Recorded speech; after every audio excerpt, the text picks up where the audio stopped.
tal? Bienvenidos al podcast Bocados con Ciencia, donde la nutrición se encuentra con la evidencia científica. El día de hoy vamos a hablar sobre un tema que está pues muy en boga, sobre la obesidad. Vamos a discutir si es una enfermedad, no es una enfermedad, y nos vamos a basar en un artículo que salió recientemente en enero sobre precisamente estos criterios diagnósticos entre obesidad clínica, preclínica. Para esto me acompañan... Yo soy Paulina. Yo soy Melissa. Yo soy Nidia. Y bueno, yo soy Andrea. Entonces vamos a empezar a hablar. Primeramente, me gustaría dar un contexto. Este artículo mencionan que se hace para redefinir a la obesidad y poner en la mesa precisamente si es una enfermedad, si no es una enfermedad, y de diferenciar entre cuando hay obesidad preclínica y clínica. Entonces, quisiera que empezáramos hablando sobre los criterios que menciona el artículo. Pues a lo mejor podríamos empezar con el concepto que teníamos todos de cómo se diagnosticaba la obesidad de acuerdo a la OMS, utilizando el índice de masa corporal, que es el que yo creo que la mayoría de los profesionales de la salud, si no es que todos lo conocen, que a partir de un índice de masa corporal de 25 había sobrepeso, de 25 a 27, de 27 a 30 ya como, si estamos en lo correcto, ¿verdad? De 27 a 30 obesidad. No, de 25 a 27. A 30 sobrepeso, no, de 25 a 30 y arriba de sobrepeso. 30 obesidad 1, arriba de 35 obesidad 2, arriba sí. de... Es que realmente no es como que los usemos todo el tiempo. Yo no los uso tanto, todo el tiempo en mi práctica clínica, eso es una realidad. Y el artículo que acaba de salir pues plantea como el nuevo concepto para saber si realmente el IMC como herramienta que ya tiene mucho tiempo, que a lo mejor en la práctica clínica no se utiliza para diagnosticar solamente. Entonces se hizo un consenso para valorar si seguía siendo pues una herramienta eficiente y cuáles eran los nuevos conceptos para poder categorizar a la obesidad como tal. Así es. Y bueno, aquí una pregunta. ¿Ustedes en su práctica clínica consideran antes de que saliera este artículo, como a la obesidad como enfermedad o como factor de riesgo? ¿Ustedes cómo la veían? ¿Cómo la conceptualizaban? Yo creo que ese es el punto central de la conversación de hoy. Va a ser siempre relativo, ¿no? Sabemos que el índice de masa corporal no considera la composición. O sea, va a depender muchísimo de realmente cómo está la composición corporal de nuestro paciente en cuestión de porcentaje de grasa o adiposidad, como se le llama en este artículo, y pues el tejido que nosotros consideramos como metabólicamente de oro, ¿no? Que es la masa muscular. Entonces creo que depende de esos factores. Personalmente tiene un tiempo que no considero solamente el índice de masa corporal, sino la composición. Así es. Sí, de hecho, bueno, adelante, Pau. No, creo que como tal, la controversia del artículo va muy enfocada a esto, de si la obesidad realmente es una enfermedad o es un factor de riesgo. Incluso debaten mucho que una enfermedad siempre va acompañada de una etiología, de la fisiopatología y de las complicaciones que pueda presentar, ¿no?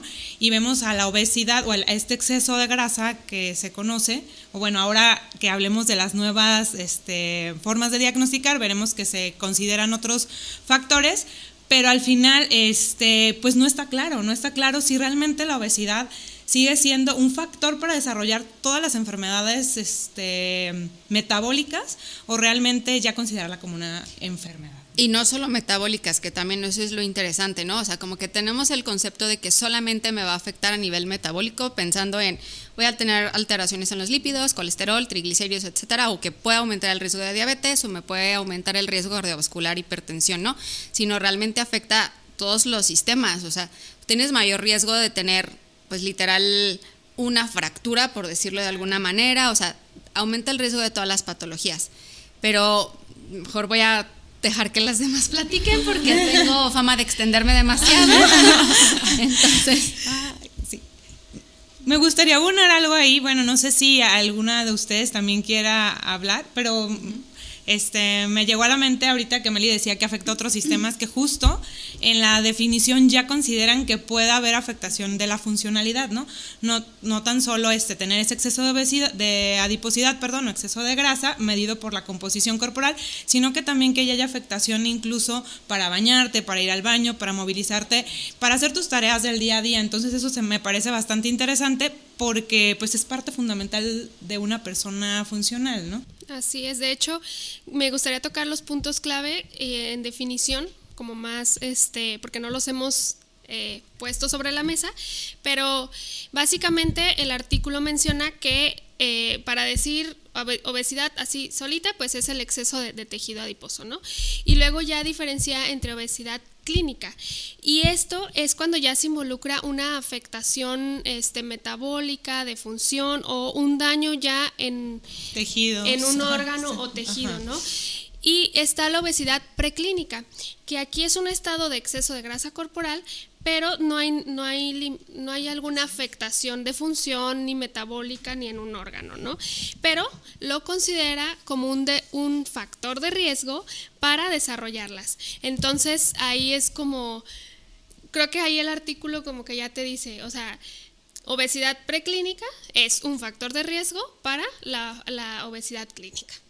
Sí, como lo veíamos antes, ¿no? O que se conoce que muy probablemente al tener sobrepeso, si no se trata de la manera adecuada, sí se puede llegar a desarrollar, pero bueno, ahí vienen este gran pues dilema, o que tenemos este debate de si considerarlo como una enfermedad o no, y que no podemos hablar únicamente como del factor solo parámetros clínicos. Creo que ahí es donde vamos a empezar a abordar, pero tenemos que ser como muy conscientes de todo lo que conlleva y de todo el contexto que tiene este concepto de obesidad para poderlo como diagnosticar, que es lo que nos ayuda. Creo que lo que más nos ayuda este artículo es a darnos esos criterios para no estar hablando como muy ambiguos, ¿no? Porque todos nos hemos visto que está la pelea de que no, pero si es enfermedad, si no es enfermedad, o porque dices, o estamos estigmatizando. O sea, más bien es irnos a los criterios que nos están dando pues este grupo de expertos, que bueno, ahorita vamos a hablar de esto, de cómo se creó este artículo, y de ahí pues poder abordar de la mejor manera a los pacientes,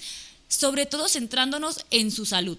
Creo que es lo más importante, centrarnos en la salud y las complicaciones que pueden tener o afectaciones para las personas. Algo que me gustaría añadir es que este consenso es una nueva propuesta de los criterios diagnósticos tanto de la obesidad preclínica como clínica, y me gustaría puntualizar algo que me llama mucho la atención, es que la obesidad clínica, ellos sugieren que se puede diagnosticar ya sea, el exceso de obesidad, pero el exceso de adiposidad, y aparte que tengas dos factores. Y estos dos factores son ya sea que haya disfuncionalidad de tejidos u órganos, o que tengas incapacidad para hacer tus actividades diarias. Entonces, si de por sí solo ya hay un exceso de grasa y ya no hay esta posibilidad de movilizarse, pues ya lo están considerando, o ellos están proponiendo que se considere como una obesidad clínica. Sí, claro, de hecho a mí me parece algo que quizás lo pensábamos, pero no lo decíamos, ¿no? El hecho de que una persona ya no pueda abrocharse los zapatos, valerse por sí misma, quizás no hay una afectación clara, pero la persona no es funcional. Entonces, eso impacta en la calidad de vida y es algo que sí abona bastante al diagnóstico. Y bueno, hablamos de que para diagnosticar la obesidad se necesita evidenciar que haya este exceso de tejido adiposo. Y ahí te dicen cómo podemos decir esta persona tiene exceso o no. Entonces, bueno, precisamente dicen que puede ser a través de DEXA, que es el gold standard para medir el tejido adiposo, pero la verdad es que hay muy pocos DEXA, y de hecho yo creo que no conozco ningún nutriólogo en su práctica clínica que la tenga en su consultorio. Más bien se utiliza como para investigación, y lo que más utilizamos es la bioimpedancia, y a través de bioimpedancia pues podríamos también ver si hay un exceso de tejido adiposo, ¿verdad? Y bueno, también dicen que puede hacer no solo el tejido adiposo en cuanto a porcentaje, ¿no? Pero también si tiene circunferencia de cintura elevada, o incluso si hay un índice de masa corporal arriba de 40, ya tú no necesitas como tal medir el tejido adiposo, tú ya das por hecho que esa persona tiene un exceso de tejido adiposo. ¿Qué opinamos de eso? Bueno, yo creo que ahorita ya es muy fácil tener acceso a equipos de bioimpedancia, pero eso no quiere decir que vas a tener un resultado certero, ¿no? Hay que tener cuidado con el equipo que va a ser evaluado, e incluso ahí pues sí hacer uso de estos criterios antropométricos, que son los clásicos que conocemos: circunferencia de cintura e índice cintura-cadera, ¿no? Eso no va a fallar. Incluso ya proponen también índice cintura-talla, ¿no? Uh-huh. Dentro de los criterios. Sí, sí, así es. O sea, en cuanto a criterios antropométricos, es cintura, índice cintura-cadera y cintura-talla, ¿no? O sea, o que tenga también por el índice de masa corporal arriba de 40. Tú ya con eso puedes decir, quizás sin hacer DEXA o bioimpedancia, que hay un exceso de tejido adiposo. Y teniendo uno de estos, más esta disfunción en órgano y tejido, pues ya podremos decir que pues está la obesidad clínica, ¿no? Bueno, y ustedes, en cuanto a su práctica clínica, ¿creen que poner ya esto sobre la mesa cambia su modo de intervenir pacientes? O sea, ya cuando te llega un paciente y ya tú lo empiezas ahora con estos nuevos criterios, los empiezas a utilizar, ¿hace alguna diferencia en su práctica clínica? Yo considero que no, porque desde antes ya consideraba la composición corporal. Entonces no veía el IMC como una forma de diagnóstico de obesidad.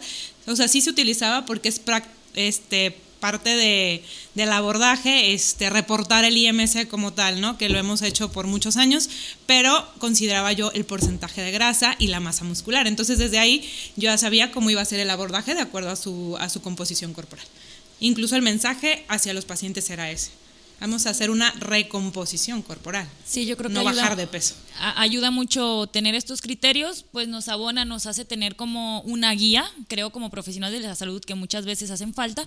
Sin embargo, pues sí, creo que yo también ya era ir más allá del IMC. Creo que el IMC también está muy criticado, pero a veces, o sea, siento que no nos podemos como ir tan extremo. He visto gente que critica muchísimo el IMC, pero creo que en ciertas ocasiones también va a ser una herramienta útil. Si nos ponemos a pensar, no sé, en investigaciones poblacionales, creo que estar haciendo composición corporal para cada uno de los participantes en un estudio, pues sería como difícil, sería un poco más de tiempo, etcétera. Entonces el IMC nos puede dar... Más costoso también. Ajá, también más costoso. O sea, el IMC nos puede dar un primer acercamiento, y de ahí, que creo que es como a mí me ha gustado trabajar con pacientes, ok, vemos el IMC, pero tenemos que conocer un poquito más, desde composición corporal hasta hábitos, hasta antecedentes familiares, porque no puedes tú abordar a un paciente solamente por tu IMC o por...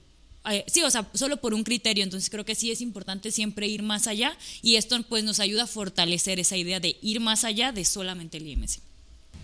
Incluso, bueno, yo creo como dice Pau, ¿no? Desde antes yo igual no consideraba solo el índice de masa corporal, e incluso muchos de los criterios que se tocan en el artículo pues realmente no son tan nuevos, ¿no? O sea, no es algo innovador. El artículo no es algo que no conozcamos. Yo creo que es algo que tiene mucho tiempo que usamos en la práctica clínica. Bueno, no puedo decir que todos, pero a lo mejor sí algunas personas que tenían un poquito más de criterio en considerar esta composición corporal, etc. Sin embargo, yo sí puedo comentar que a lo mejor yo en mi práctica clínica no me espero a que mi paciente tenga una disfunción de órgano o tejido. O sea, hay muchos indicadores que te dicen que tu paciente va hacia allá antes de que ya esté en ese punto, ¿no? Y a lo mejor ahí es donde sí puedo diferir un poquito pues del artículo, que ellos se esperan hasta el punto en donde ya tú lo ves alterado bioquímicamente, o en la cuestión, por ejemplo, de la funcionalidad, pues no es bioquímicamente, pero ya está afectando al paciente. Y algo que sí veo que no se aborda y que considero importante es que no hablan absolutamente nada de la salud mental de los pacientes, ¿no?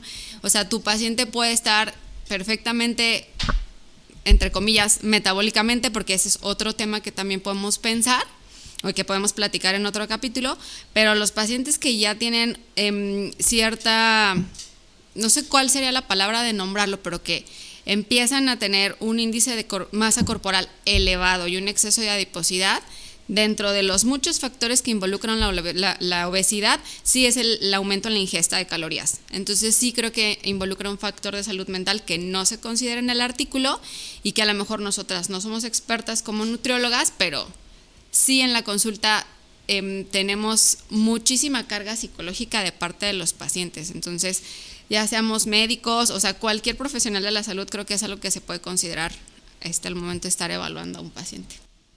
Sí, de acuerdo. De hecho, pues bueno, el objetivo del artículo, pues también, y es parte también de sus limitaciones, pues que se limita a decir, esto es para nosotros, para este grupo de 58 expertos, los criterios de obesidad clínica y preclínica, y hasta ahí. Hablan un poco de tratamiento farmacológico, pero más dirigido hacia qué pacientes lo están recomendando, pero no abordan nada de tratamiento, no abordan prácticamente de aquí qué, o sea, y creo que es algo que esperamos ver, ¿no?, en las próximas investigaciones, ya estas diferentes vertientes de tratamiento dependiendo en dónde se va encontrando nuestro paciente, ¿no? Que desde mi punto de vista yo creo que, como dice Meli, no necesitamos esperarnos a que el paciente ya tenga un daño, tejido, órgano, función. Creo que desde el inicio debemos de ser como hacer el tratamiento que debe de ser, o sea, para evitar que llegue a esto. Y justo ahí me gustaría abonar que parte de la nutrición es esto, ¿no? Prevención. Entonces, a pesar de que una persona no tenga exceso de adiposidad, pero tenga malos hábitos alimenticios, podemos incidir nosotros como profesionales de la nutrición en cómo pueden modificar esos hábitos alimenticios, ¿no? Cómo ir acompañándolos a que hagan mejores selecciones de alimentos. Entonces, es lo más bonito también de la nutrición, que podemos favorecer a la prevención. Sí, que creo que eso es como muy importante. En algún momento, o a lo mejor lo toqué con alguna de ustedes, pero es justo pensar en ver esto como prevención. Creo que el sistema de salud está muy enfocado simplemente a tratar ya enfermedades, o hasta el momento en el que ya apareció la enfermedad, qué es lo que voy a hacer, pero o sea, esto nos está hablando de tenemos mucha oportunidad de prevenir, o sea, de que esto no avance, de no llegar a lo mejor a estos niveles, o hacerlo con tiempo y llevar un tratamiento como más adecuado para la población en general. Creo que aquí pues nos habla de tenemos que hacer algo para cambiar las cosas. Y bueno, retomaba exacto lo que decía Meli, esto es un consenso, creo que ya es algo que se ha medio... Algunas personas empiezan a hablar de él, ya sabíamos que teníamos que ir más allá del IMC, que no podíamos clasificar a los pacientes solo por su IMC, porque si son deportistas, porque si son personas mayores, pero pues lo que nos ayuda es a hacer el consenso de lo que hasta ahora se está trabajando. Así es. Bueno, y también algo que menciona el artículo y que quizás es algo, como dice Meli, no novedoso, pero creo que a veces no se tocaba en los artículos científicos, como mencionar que la obesidad es una enfermedad compleja, ¿no? No es solamente el individuo el que tiene toda la responsabilidad de esta condición, sino es tanto sistema político, económico, social, psicológico, son muchos factores, y eso es lo que hace tan complejo su tratamiento, ¿no?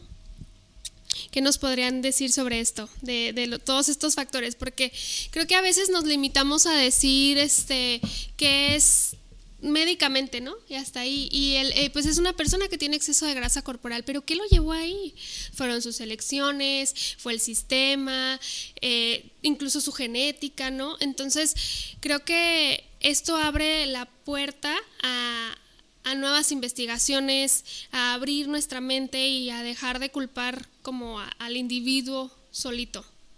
Pues yo pienso que ya es muy retrógrado pensar que el paciente es el culpable 100%, pero tampoco me gusta pensar en que vamos a achacarle la responsabilidad a todo lo que es externo, ¿no? O sea, sí, sabemos que es multifactorial, que vivimos en un ambiente obesogénico, que es más barato para muchas personas y más práctico comprarse, no sé, un juguito de 5 pesos, que es pura azúcar, a comprarte una manzana que ya te puede costar 20 pesos, ¿no? O sea, son muchos factores que van a estar involucrados, por eso también retomo la parte de que no se toca nada de la salud mental. Otra cosa que creo que no se aborda y que ahorita venía a mi mente es qué pasa con los pacientes que no tienen un índice de masa corporal, pues ni siquiera de sobrepeso, que están en un peso normal, pero que tienen un exceso de adiposidad. De esos hay muchos en la consulta y no se habla de eso, ¿no? O sea, tú puedes tener un paciente que tiene un índice de masa corporal de 23 con un exceso de grasa corporal y alteraciones metabólicas. Ahí cómo lo vas a categorizar. Entonces, creo que eso no se aborda, sino más bien creo que el artículo va enfocado ahora que ya no podemos basarnos nada más en un cuerpo grande, o sea, como para categorizarlo o diagnosticarlo, o incluso pensar en un tratamiento médico que a lo mejor no nos corresponde a nosotras, pero que sí sabemos en qué punto el paciente puede llegar a necesitarlo. Pero también la genética. Ahorita digo, a lo mejor me estoy como revolviendo un poco lo que estaba platicando, pero Andrea mencionaba la parte multifactorial y la genética sí es un factor importante, pero también hay que recordar que ya no es condenatorio, ¿no? O sea, tú puedes tener cierta carga genética o ciertos genes que te predisponen a tener sobrepeso u obesidad, pero pues ¿qué creen? O sea, ya no es determinante y eso también es importante. O sea, ya no es como, sí, tengo carga genética para obesidad, pues ya no puedo hacer nada al respecto. Ahí me gustaría como complementar con Meli lo que habla. Sí, cierto, las personas, justo, ¿no? Por eso estamos hablando de ir más allá del IMC, o sea, no quedarnos con eso, pero si ya estamos viendo que la persona tiene exceso de adiposidad, creo que podemos ver estos parámetros que nos están indicando que si hay exceso de adiposidad puede empezar a haber algunos problemas metabólicos. Entonces, desde ahí abordarlos no es tu cuerpo, la forma de tu cuerpo, sino sabes que son estos factores de riesgo que estamos presentando que te pueden llevar ahí. Y bueno, yo difiero un poquito con lo que dijo Meli acerca de las cargas. O sea, creo que no podemos poner la carga tampoco sobre el paciente, porque para mí sí es muy importante el contexto del que podemos o en el que se puede desarrollar cada paciente para poder tener algunas estrategias que como nutriólogos es como haz esto, haz lo otro, pero la carga, como lo mencionaba Andy, la carga pues económica, el tipo de oportunidades, o sea, creo que no sé, meternos a esto a lo mejor va a ser un poquito como conflictuante o controversial, pero sí me gustaría ver, bueno, mi punto de vista sí es ser completamente conscientes que el problema va más allá de la persona. O sea, no es como, tú eres, sé que tenemos la elección y que muchas veces también con una educación adecuada, porque desde ahí viene, o sea, si no tuvimos una educación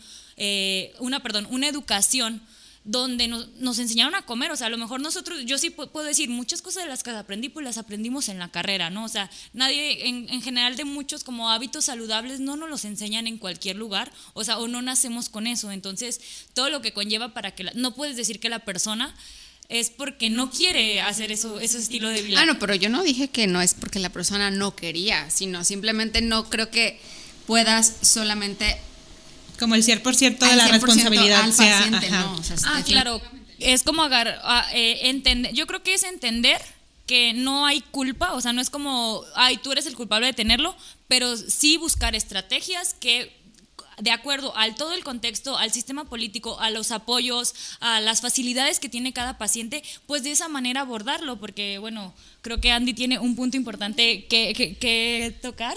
Es que yo lo veo como una carrera, ¿no? O sea, imaginemos que todos estamos saliendo de la línea de meta igual.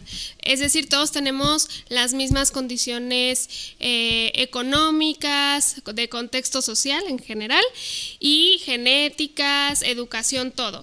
Entonces, pues ahora sí va a depender de cada persona cómo se entrene, cómo llegue a la meta, que quizás ahorita lo podemos ver como tener un peso saludable, ¿no? O una salud en general.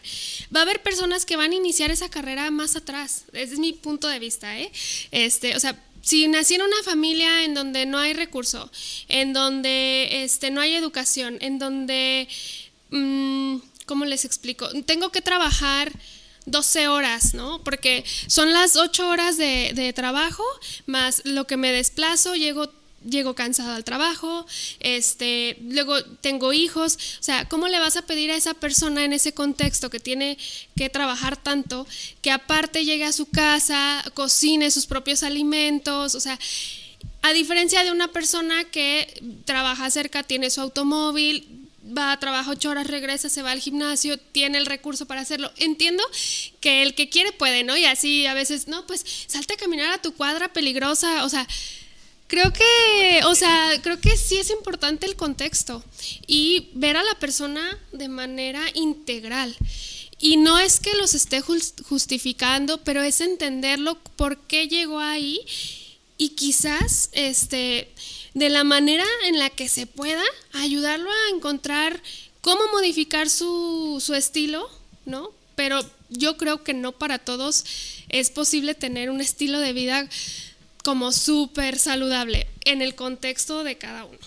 Pues yo creo que ahí está lo complejo, ¿no? O sea, ya nos salimos un poco del contexto del artículo, era imposible no hacerlo, o del tema, pero ahí está lo complejo. O sea, eso es lo complejo de ver a un paciente de manera como un humano, no nada más como a un contexto clínico, ¿no? O sea, son muchas cosas las que van a estar interfiriendo o involucradas en el proceso de salud de un paciente.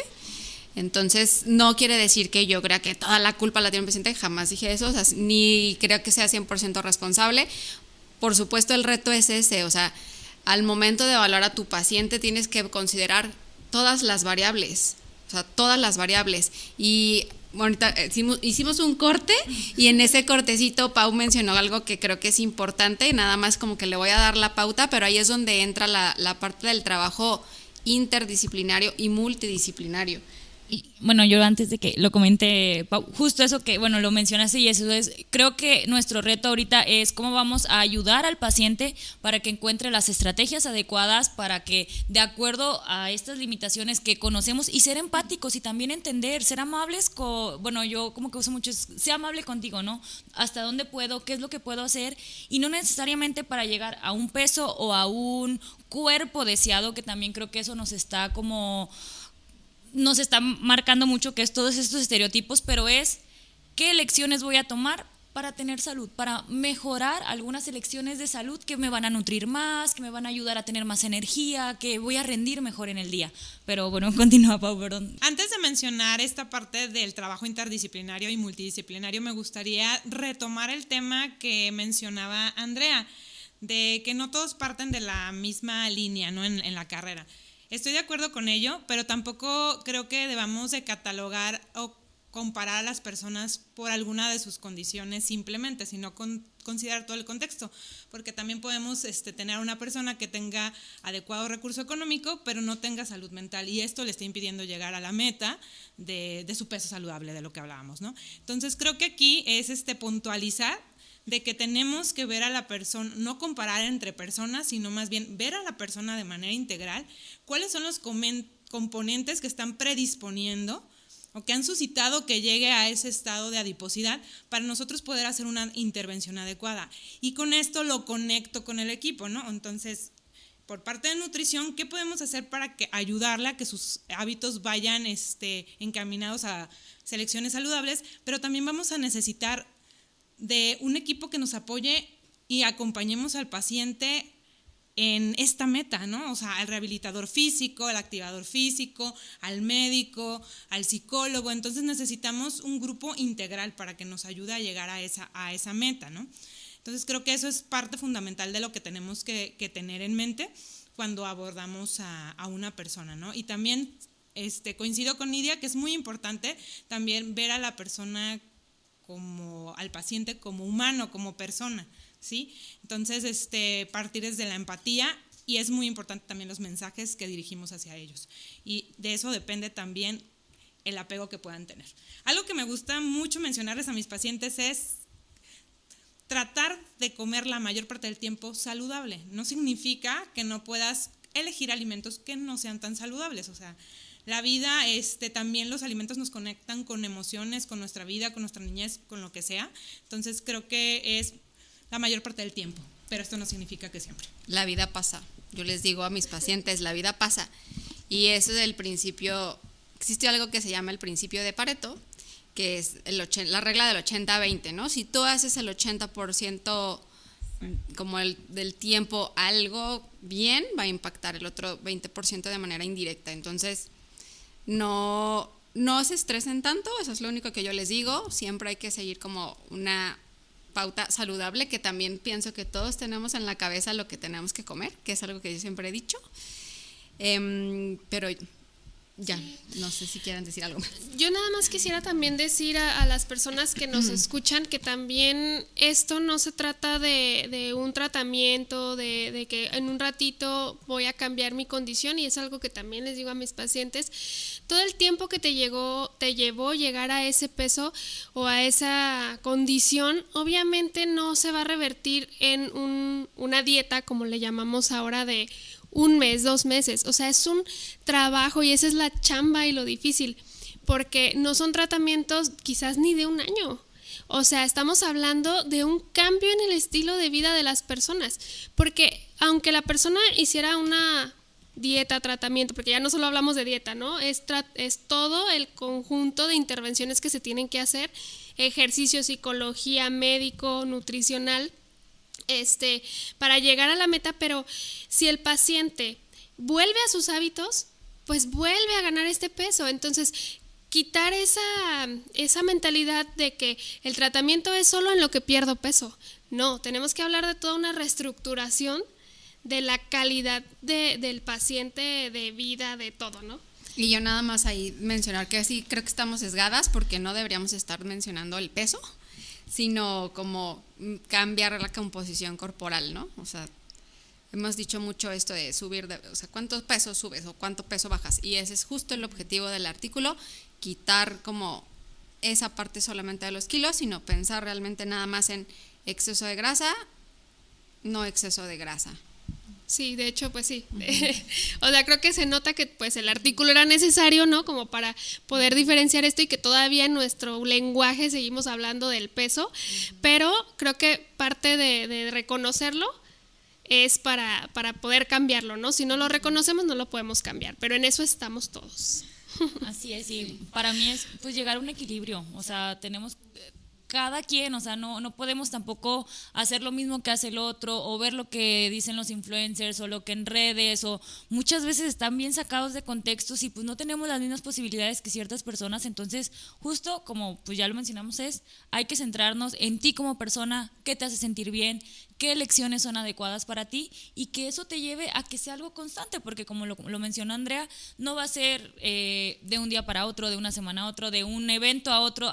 Tengo el siguiente evento y para eso quiero estar bien. Quiero estar bien para mí, para estar bien conmigo, y de ahí todos los días hacer las elecciones que nos tocan, más allá de etiquetar si buenos, malos, es que me nutren, que me dan salud, etcétera, y que eso poco a poco te va a ir llevando probablemente a cambios que se están buscando, ¿no?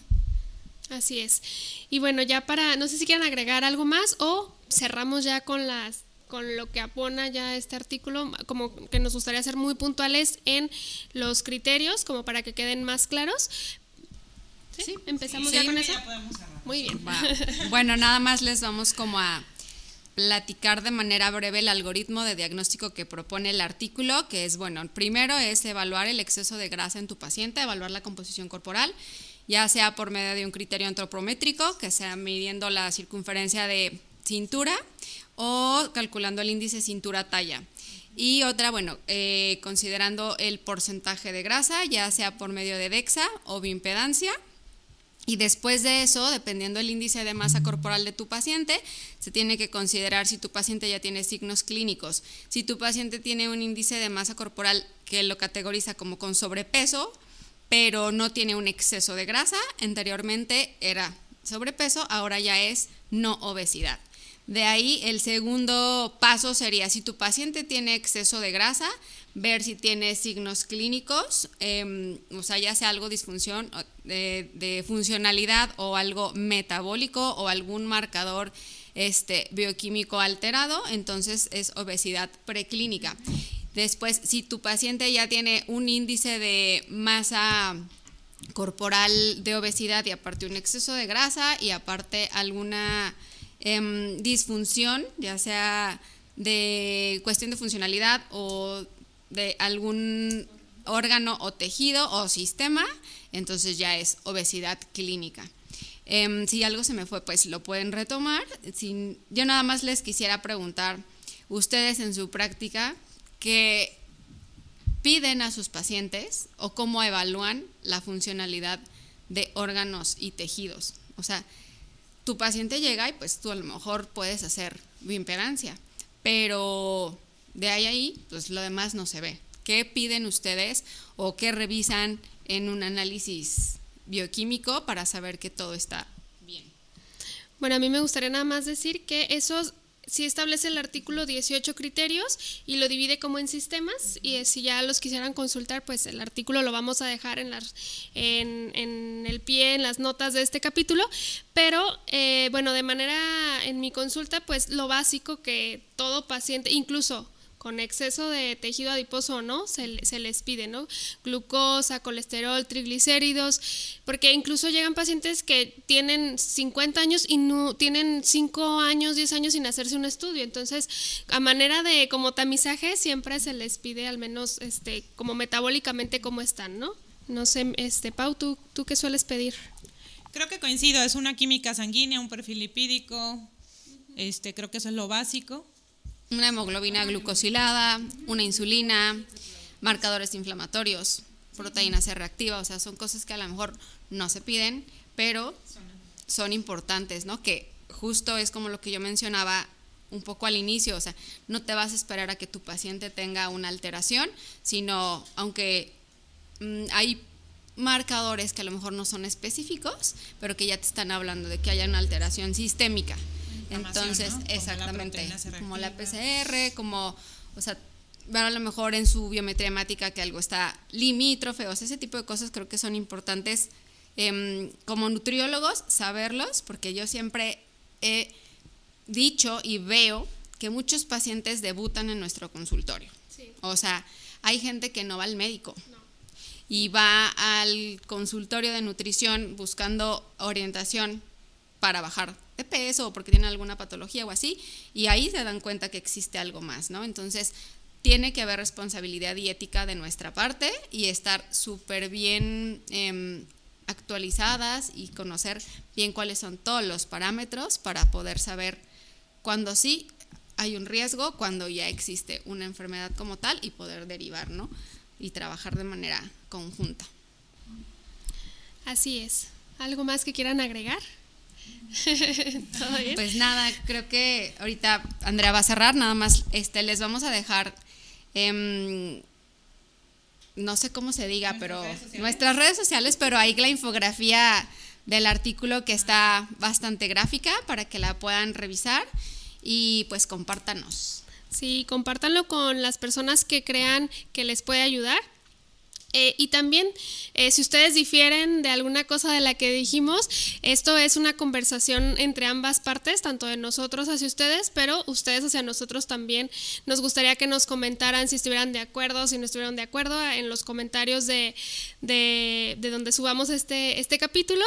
Y pues nada, estén pendientes de los siguientes. Ajá, o también si les gustaría que ahondáramos, creo que en resumirlo en un capítulo, hablar de obesidad, como ya lo dijimos, que entra esto a multifactorialidad, es difícil, pero si les gustaría que ahondáramos o que discutiéramos o pusiéramos en común algún otro tema o que quisiéramos que se trabajara sobre otro artículo o que tengan referencias que puedan abonar, pues también bienvenido.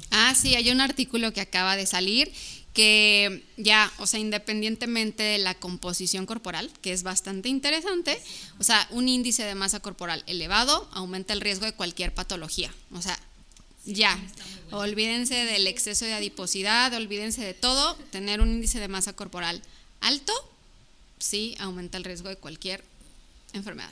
También podemos después retomarlo, eso, pero creo que sí, o sea, que también se contrapone contra esto.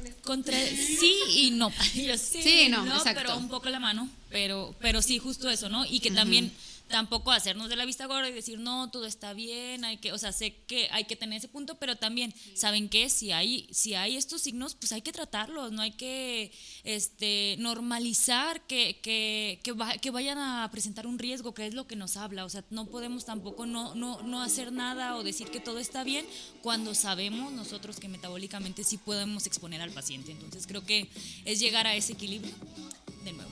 Entonces, pues esto es todo. Agradecemos que hayan llegado hasta aquí, porque sí nos extendimos como siempre. Pero bueno, esto fue Bocados Conciencia, donde la nutrición se encuentra con la evidencia científica. Yo soy Pau. Yo soy Melissa. Yo soy Andrea. Yo soy Nidia y juntas somos Bocados Conciencia.